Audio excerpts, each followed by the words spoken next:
Can God's created limit the Creator? Now, I'm asking that understanding that God is sovereign. In fact, He's so sovereign that He allows free will. He even lays out there and says, okay, you've got this to choose or this to choose. This is going to be the consequence of this. This is going to be the consequence of this. But I'm so comfortable in my sovereignty that I'm going to allow you to have free will with how this turns out. Yeah, I know God is sovereign. There's no question about that. But the question I asked was, can we limit God? It's an interesting question, isn't it? Considering that Genesis chapter 18, verse 14, the conversation there with Abraham and Sarah, the question was, is anything too hard for the Lord? Speaking of declarations, how about the declaration of Jeremiah when he declared to the Lord in Jeremiah 21 and verse 17, there is nothing too hard for thee. He knew that. How about when the angel was speaking to Mary when she found out she was with child? What about the Luke 1:27 recording, for with God nothing shall be impossible?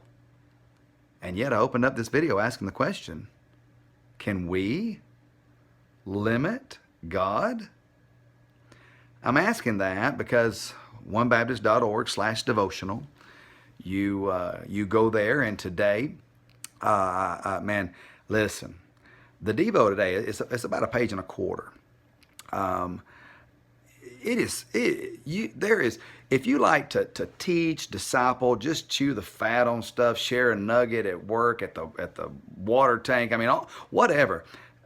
There are so many little lessons throughout the Devo today that you can just, I mean, as soon as you read it, man, you're going to remember it, and you're going to give yourself, I mean, it's good. It's always good, but man, don't miss the opportunity to really put some stuff in your spiritual storage cabinet that you'll want to share with other people. That, by the way, will be helpful to you. I would encourage you to go there and pull up the Devo as you always would. See the Christ revealed at the very end of the Devo, where you see Jesus in the Old Testament. But man, I mean, all the practical lessons that are in the Devo today, and most of it from Psalm 78, which is a very long psalm. The Bible reading today is just Psalm 78 through I think it's 82, and I should say 79, 80, 81, and 82. Those are the opportunity that we give you today for you to see prophecy in. It's one of the reasons I love the Psalms, is it can not only speak to you practically, but it can speak to you about something that's going to happen in the future. And when you're talking about the Lord's second coming, that's the day when the Lord's going to finally get the glory that's due His name. It's wonderful to see. So those Psalms are covered up with prophetical opportunities. But that Psalm 78 is an incredible thing. It's very historical. And at the same time, it can speak to us so practical from the history that is there. Well, you understand when you're reading about the children of Israel, and you're reading about them coming out of Egypt. Remember, Egypt is a type of the world. We were all dead in our trespasses in the world, right? Egypt, those children of Israel, they were laboring under the taskmaster's whip. The taskmaster was Pharaoh. Pharaoh is a picture of Satan.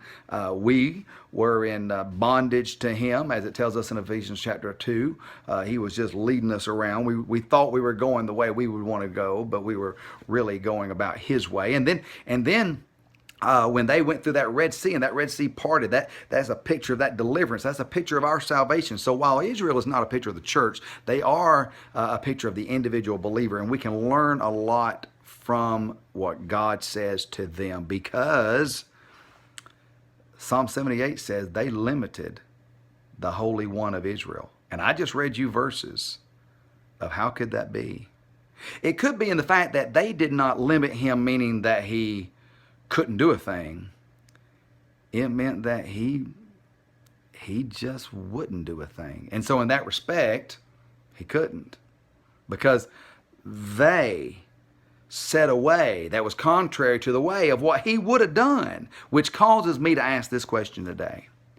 What would God like to do for you or like to do with you, of which, because you've not responded to something in your world, you have limited him? Examine that, repent from that, and take the governor off of God.